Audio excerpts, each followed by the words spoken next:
Johnny Dollar. This is Mr. Ernest L. Whiteman, Providential Assurance Company. Providential Assurance? That's right. You've heard of us, of course. No, sir, I can't say that I have. But what's on your mind, Mr. Whiteman? Embezzlement. Don't try it. Why will you get yourself into a lot of trouble? I beg your pardon. I'm sorry. I was just trying to make it funny. Oh, yes. Yes. Well, now, if you care to look into this for us... Sure, why not? Then I suggest you come here to my office and I shall give you the details. I take it there's a fee here in addition to my expenses? If you recover the money, something over $200,000, you can practically name your own fee. Great. That is up to say $5,000. On a $200,000 loss? That's right. Oh, well, then maybe I'd better figure on padding out my expense account. Now, just a minute. Oh, stop worrying, Mr. Whiteman. But if you have any intention of... Just keep your shirt on. I'll be over to see you.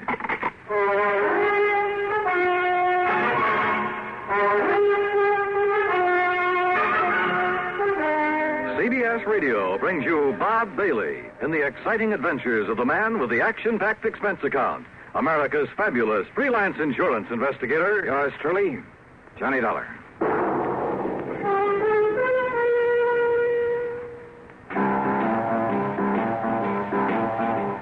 Talk about best-selling records.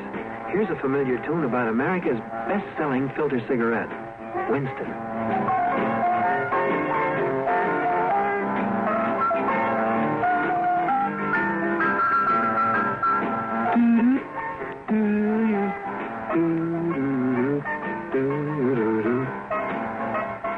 Winston gives you real flavor, full, rich tobacco flavor. And you know, that's because only Winston has filter blend up front. Choice, flavorful tobaccos, specially selected and specially processed for filter smoking. No wonder Winston tastes good, like a cigarette should. Smoke Winston. And now, Act One of yours truly, Johnny Dollar.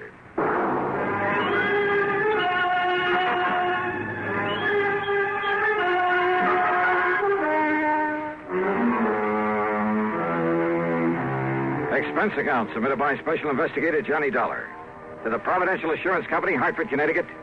Now, at this point, I don't know if it's the home office or not. Anyhow, following is an account of expenses incurred during my investigation of the Hand of Providential matter.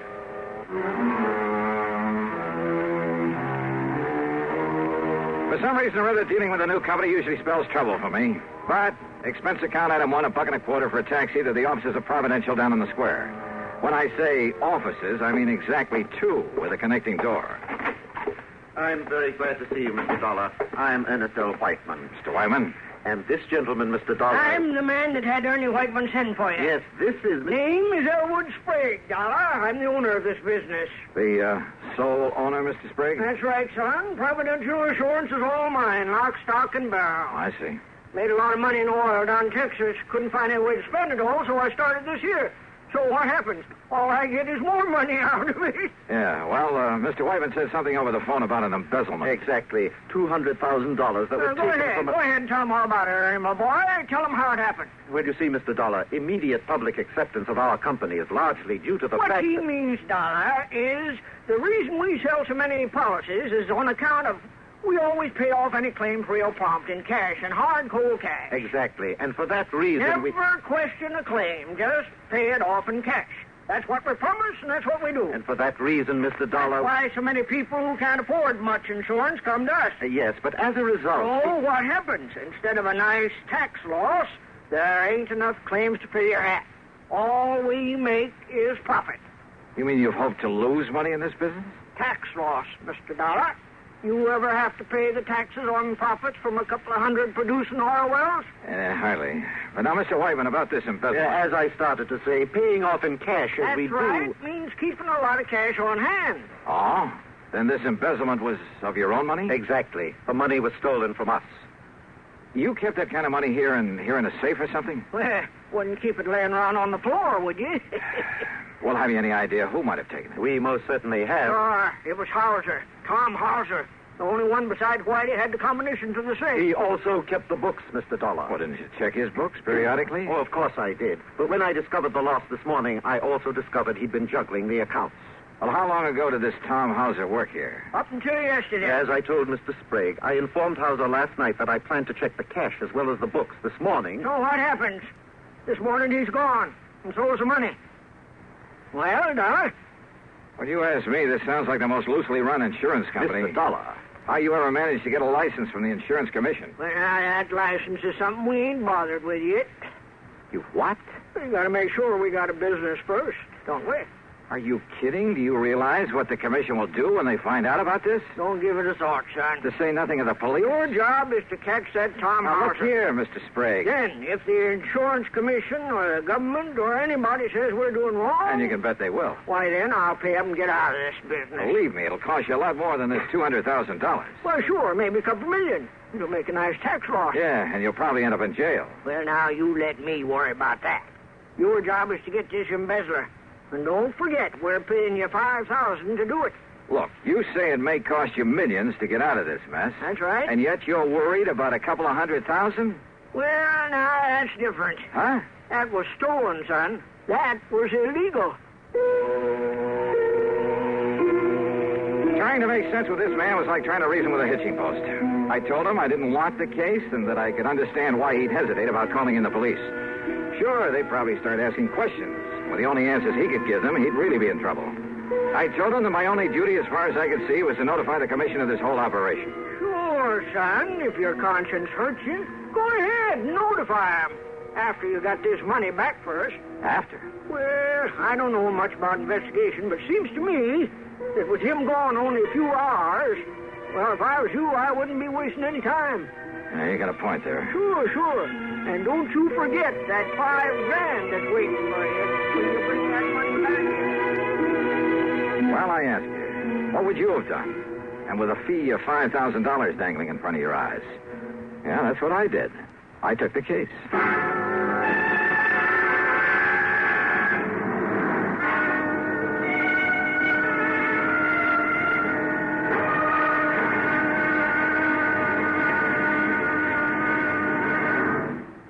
Act two of yours truly, Johnny Dollar, in a moment. Higginbotham here. We will now commence our lesson in stereophonic reproduction. Listen to the call of the spotted bill snicker on ordinary stereo. Now then, on a Columbia Stereo 1 phonograph. Obvious difference, what? The Columbia stereophonic system really causes all others to blush. For it is not composed of just a few separated speakers. Columbia is the originator and exclusive purveyor of stereo projection. Only Columbia fills every inch of a room with real, lifelike sound. Now, when I was bird watching with the Duchess of...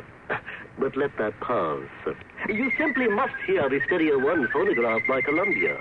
Ask your Columbia phonograph dealer for a demonstration. And, chaps, portables are priced as low as $39.95. Consoles commence at $129.95. Lost that bird. And now, Act two of yours truly, Johnny Dollar, and the hand of Providential matters. Hoping the insurance commission wouldn't hang me if they ever found out I'd taken an assignment from this outfit, I decided to check the last known whereabouts of the embezzler, the bookkeeper who'd stolen some $200,000 from them. After getting his description and his address from Mr. Sprague, I spent item two, $1.85, for a taxi to a dingy rooming house on the north side of town. At the front door, I was met by a frowsy old maid wearing a rather slovenly blue housecoat. She looked like she'd just gotten out of bed, and her stringy black hair was up in paper curlers. Special investigator, huh? That's right. Here, my credentials. Johnny Dollar, freelance. Well, Mr. Tom Hauser ain't here right now. I know. Have you any idea where he might be? I seen him leaving bag and baggage late last night. Guess he's gone on a trip somewheres. I was sitting by the front window having a can of beer before I went to bed, and I seen him get in his car and drive off. Yeah, well, just let me have the key to his room. Are you sure that's all right unless you got some kind of a warrant? Yeah, I'm sure. The key, please. Well, I ain't had a chance to clean his room up yet today. Don't do it. Don't touch a thing of his until I tell you to. Oh, well, now look, dearie. Just let me have the key. And here. Here's a 5-spot for your trouble. Oh. Well, now, you're what I'd call a real gent. And here's the key. It's the first apartment on the right, top of the stairs. Yeah, thanks. Something wrong, Mr. Dollar? Did Mr. Hauser do something he oughtn't have done? What do you mean? What are you talking about? Hey, I had to come back here. Pick up my stuff. So he isn't here. Yeah. Don't worry about the split. I'll meet you like I said. Yeah, then we'll take care of it. All right. I'm leaving it right away. Neither Johnny Dolan or anybody else will ever... He what? Well, if he does, I'll be ready for him. So come on now, hang up. Let me get out of here. Stop worrying, pal. I can take care of him and anybody else. Quietly as possible, I slipped the key into the door. I had some difficulty turning it, but finally heard the lock slip. Then I started slowly turning the knob. And then, well, I'm not quite sure exactly what did happen, except the door was suddenly pulled open so quickly that... Okay, baby. Oh. You want some more? What's the idea of hanging around outside? Wait a minute. You must be Dollar. Yeah, Johnny Dollar. Then, baby, I'm going to make sure you never get up again. No, never. Try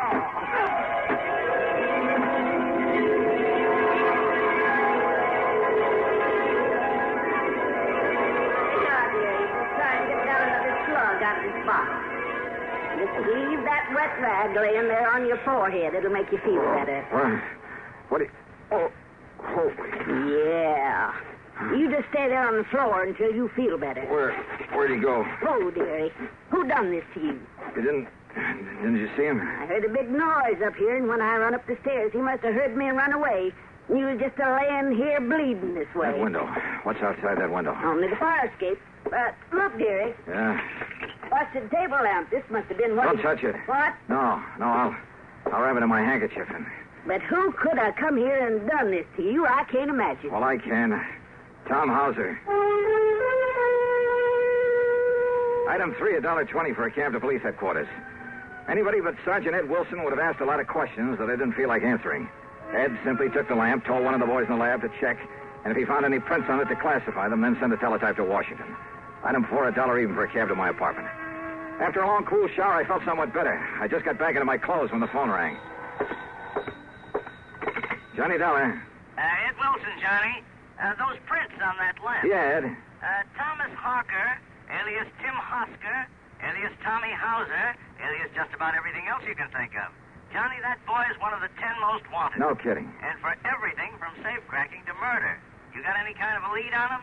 Only that rooming house where he slugged me. Then he may be 100 miles away by now. I wouldn't bank on it. So, Ed. Yeah? You'd better put out that good old dragnet. Oh, don't worry, Johnny. But listen, just remember one thing about him. Like what? If that boy thinks you recognize I didn't even get a look at him. Maybe he doesn't know that. And if he finds out he didn't kill you, Johnny... Well? He'll be back to finish the job.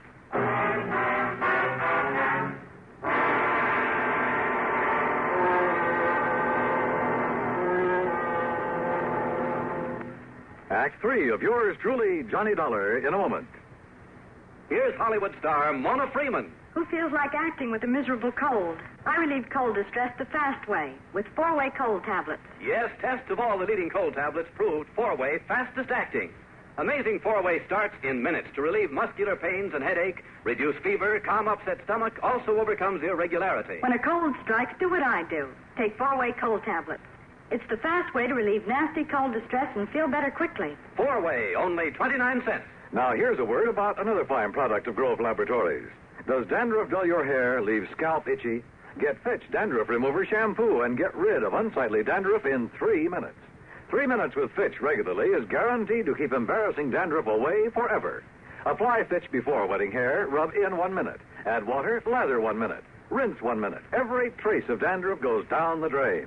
3 minutes with Fitch, unsightly dandruff's gone. Fitch can also leave your hair up to 35% brighter. Fitch Dandruff Remover Shampoo. And now, Act 3 of yours truly, Johnny Dollar.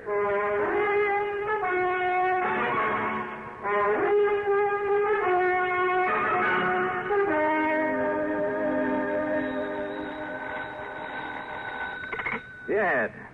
Ed, this is Pat McCracken, Johnny, at Universal Adjustment Bureau. Oh, sorry, Pat. I thought it was Ed Wilson again. Sergeant Wilson of Police Headquarters? Yeah, and listen, I'm in kind of a hurry. Oh, then I won't hold you. I was just hoping you'd have time to look into what appears to be a phony insurance company for us. What? Keep talking. But if you're already working on it... No, just go on with what you were saying, Pat. Well, we got a complaint about some new company here in town that we'd never heard of. Seems their stalling on the payment of a small claim. Yeah, sure. In spite of their pledge to pay off promptly and without question. Yeah. Also to pay off in cold cash. Yes, that's right. Providential Insurance Company. Well, what do you know about them? Johnny? I'm working on a case for them. Oh, no. Oh, Johnny, don't. I telephoned the commission, to find out who they are. Yeah, the commission never heard of them. Exactly. So if I were you, until we can find out whether they're a legitimate outfit, Johnny, I wouldn't touch them. Hey, tell me, Pat, what'll the commission do? But they've notified them by mail. They're sending over a committee to investigate, to look at the books and so on. When? First of the week, Monday or Tuesday. Why? That may be too late. What? If that outfit's what I think it is, and if I can do what I think I can. Johnny. Well, if I can't collect my fee and expenses from them, maybe I'll send a bill on to you. What? After all, I may be doing the whole insurance business a great and glorious service. Johnny, what are you talking about? That is if I don't get killed first. Listen, I'll Johnny. see you later. Now the question is, but wait a minute. If Providential is what I think it is, where does Tommy House's theft of $200,000 come in? If he was working for them. Well, why did they call me in? Johnny Dollar. Hello. This here is Elwood Sprague. Oh, yeah, Mr. Sprague. I wasn't sure I'd find you in. Yeah, I think I can understand that. Or maybe you weren't sure you'd find me around at all anymore. No, listen, don't get me wrong, Dollar. I want to see you. I got to see you right now. Yeah, why not? They're at your office? No. Well? My room, here at Guilford. And you'll come home? Are you alone, Mr. Sprague? Yes, Mr. Dollar. Will you come right away? Yeah, as soon as I can. Thank you. That's funny. If he wants to see me, if he is alone. Or is this some kind of a trap? No, there was absolute sincerity in his voice. I was sure of it. Yeah, and there was something else, too. Fear. Maybe that was it, fear. Hello? Johnny, listen, you said you'd been working with the police. So? Well, I knew I'd never get anything out of you, so I called them. Listen, if this Elwood Sprague of Providential has anything to do with the beating you took, has he? Pat, I'm on my way over to see Sprague right now. Well, I tried calling Providential. He isn't there. I know. But if he and that gangster, that Tommy House... Sorry, Pat, he's waiting for me over at the Guilford. Johnny... There was no time to waste. Maybe Hauser was still gunning for me, but if so, well, maybe I wasn't the only one. Item 5, a couple of bucks for a cab to the Guilford Hotel. And there in his room, I found a very different Elwood Sprague than I talked to earlier. And the story that he slowly, nervously unfolded proved to be very interesting. So maybe I didn't ever make no oil fortune there in Texas. It ain't so easy down there as you might think. But I learned to use my wits and my brains to get along by outsmarting the next man. You see what I mean, Mr. Dollar? Then those 200 oil wells you were talking about... Well, it made a good line. It fooled you, didn't it? It even fooled Ernie Whiteman for a while. That's what gave him the idea. The idea for what, Mr. Sprague? Well, me to front for this insurance racket. Collect a lot of premiums, and then we'd skip town. Right in the heart of the insurance industry? Always harder to pick out a bad apple in the barrel for, ain't it? Oh, brother. So what happened? That Ernie's a salesman, Johnny. When he got started on the country people around here, the money come rolling in. And when somebody made a claim, we stalled them on it. How long did you think you could get away with this? Until the commission got wise to us. Then we'd move out. The commission was planning to investigate you next week. I know. Only by that time we'd be out of here. You and Whiteman and this Tommy Hauser. Hauser. Ernie brought him in. He said because he had a record, the police would know about him, so he would take the rap if anything went wrong. But then he walks out with all the money last night. And then you sent for me. Why? Because Ernie and me go after Hauser, he might have killed us. Ernie didn't want to send for you, but I made him. I held a gun on him. Oh, real nice people. Because maybe Hauser didn't know you. Maybe you could nab him and get the money for us. So what if you did get wise to us? What if we should have to cut you in to keep you from blabbing to the law? You rotten. Do you think everybody in this world is a crook? Well, at least it was better than leaving Hauser get away with all of it. It looks to me like he has so far. Well, Johnny, now listen. Oh, I'm listening. Now, Ernie didn't know it, but I heard him on the phone. He was talking to Hauser. He was double-crossing me. They're meeting somewhere to split the money. Yeah? Well, what else did you expect? Now listen, Johnny. Then they're coming over here to kill me so that I can't talk, you see. That's when I phoned you to come over here. And you think for 1 minute I'm going to stick my neck out to save that lousy hide of yours? You got to, Johnny. You got to. All I got to do is turn you over to the police. The police? Or would you rather just sit here and wait for Hauser and Whiteman? Well? Oh, all right, Johnny. All right, come on. At least it may keep you from getting shot, which is better than you deserve it. Well? Ernie. Back inside, please. Both of you. That gun. That's right. The one that killed Hauser when he tried to hold out on me. The one that's going to kill you, Elwood, for what I heard just now through this door. Oh, no, Ernie, please. Johnny. And of course that means you'll have to go with him, Dollar. Now get inside that room. Pat, Both of you. I kind of thought you might be coming over here. What are you talking about? After I told you where I was headed. You too, Sergeant. Sergeant. Police! That's right. So you'd better drop Look that. out! You think you're going to... Well, Johnny? Well, thanks, Ed. You too, Pat. Oh, and Ed. Yeah, Johnny. Maybe you'd better put a pair of cuffs on Mr. Sprague here. You know, to keep him out of any more trouble. Oh, I'll go along peaceful.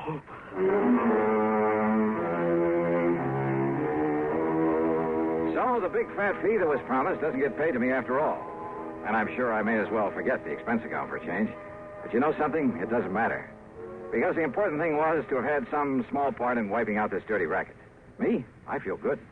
Yours truly, Johnny Dollar.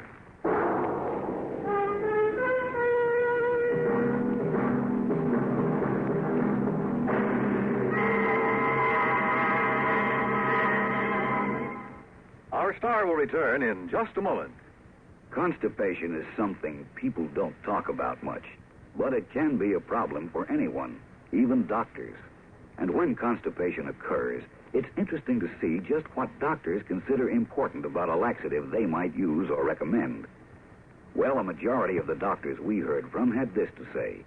A laxative should be effective, gentle, as close to natural acting as possible, and a medicine that can be used with complete confidence.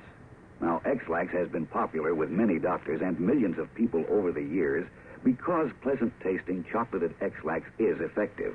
Overnight, it helps you toward your normal regularity. X-Lax is gentle. Next morning, it gives you the closest thing to natural action.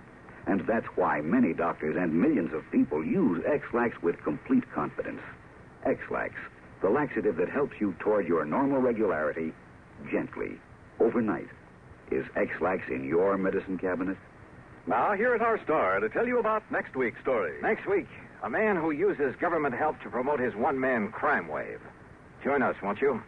Yours truly, Johnny Dollar.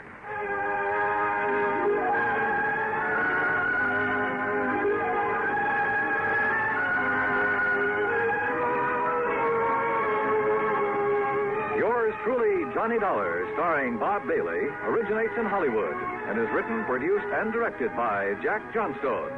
Heard in our cast were Virginia Gregg, Edgar Barrier, Junius Matthews, Jerry Hausner, and Lawrence Dobkin.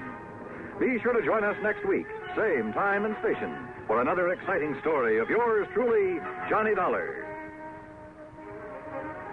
This is Dan Cumberly speaking. Next, the nerve-tingling progress of a man hurled into space from Suspense on the CBS Radio Network.